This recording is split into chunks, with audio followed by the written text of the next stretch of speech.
Hey guys, and welcome back to part 2 of our bathroom renovation. In this video, you're going to see our waterproofing taking place and also our tiling. And you'll also touch on some of the key tips that you may need to look out for if you're planning your own bathroom renovation. So stay tuned and let's take a look at that now. So wherever there's a wet area, you want to go pretty much full height, or at least the 2.1 in where your shower is going to be.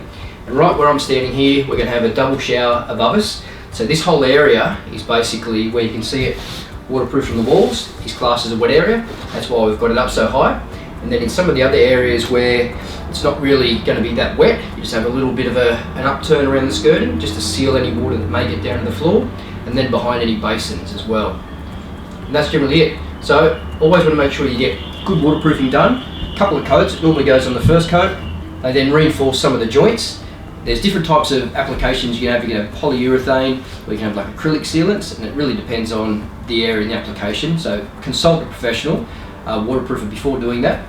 But after you get your 2 coats done, then prior to laying any tiles, you need to get the bathroom inspected. So here in Australia, you need to get that certified, so either by council or your private certifier, and they'll come out and just make sure it's put in as per Australian standards and as per the building code, and then you're right to proceed. That's one thing a lot of people miss, is actually getting the inspection done, and then it's hard to get certification down the track. So keep that in mind. Make sure you put that in your construction schedule. It's a critical timeline to get waterproofing inspections done prior to tiling. Today in this video I'm going to give you a quick demonstration on how to install this hot wire underfloor heating. So you've got one this side and one that side for the cold tiles, and then you've got one here where your thermostat's going to come out. Now when you get your kit, you'll get the drum of wire, you'll get your thermostat, you get one of these little testers.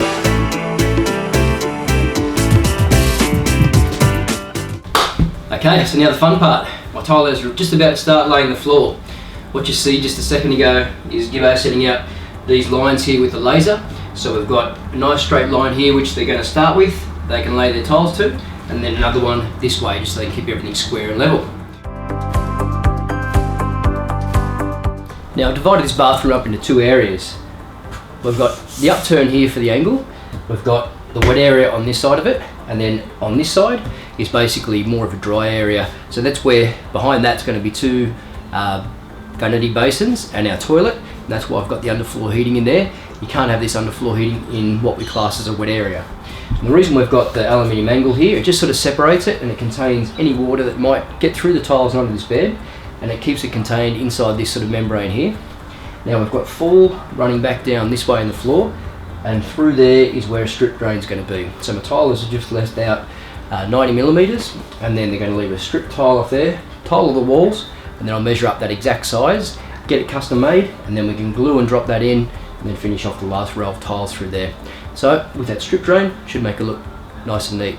But you want to make sure you've got plenty of fall.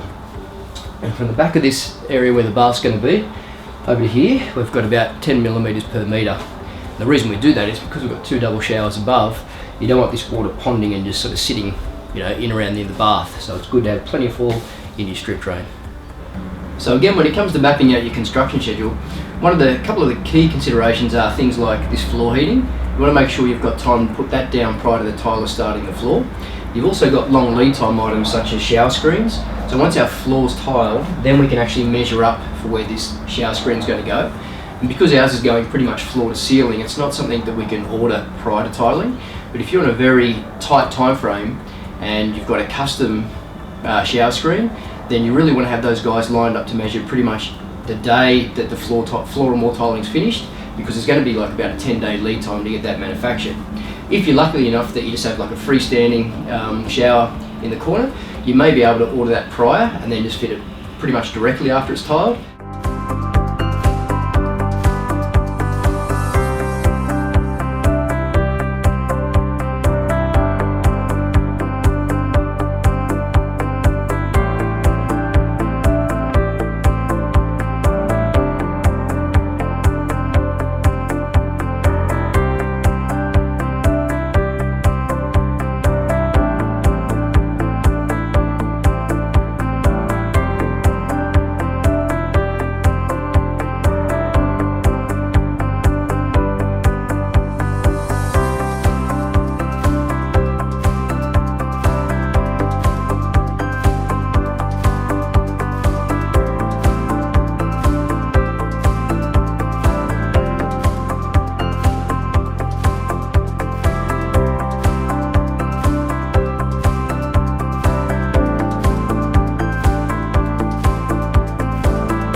Okay, so we're coming down to the final stages in the bathroom now. We've got Min just finishing off around these niches here, and Ung's finishing the last bit of the tiling, so it's coming up quite good. Grouting, we've got like a misty grout that we're using in these subway tiles, and the guys have done pretty well because these white wall tiles are actually about 1 millimetre bigger than the green subway tiles.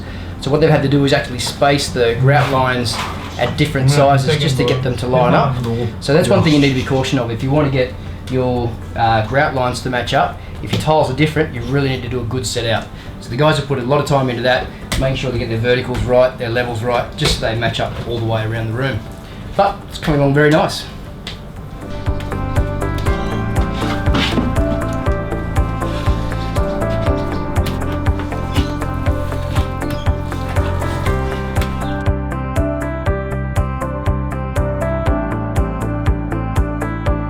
So down here, these are some of those areas I was talking about where our strip drain goes in. That needs to be siliconed all the way around the perimeter. Again, I don't put grout around that because when you step on it, it may crack if there's any movement inside that shower tray.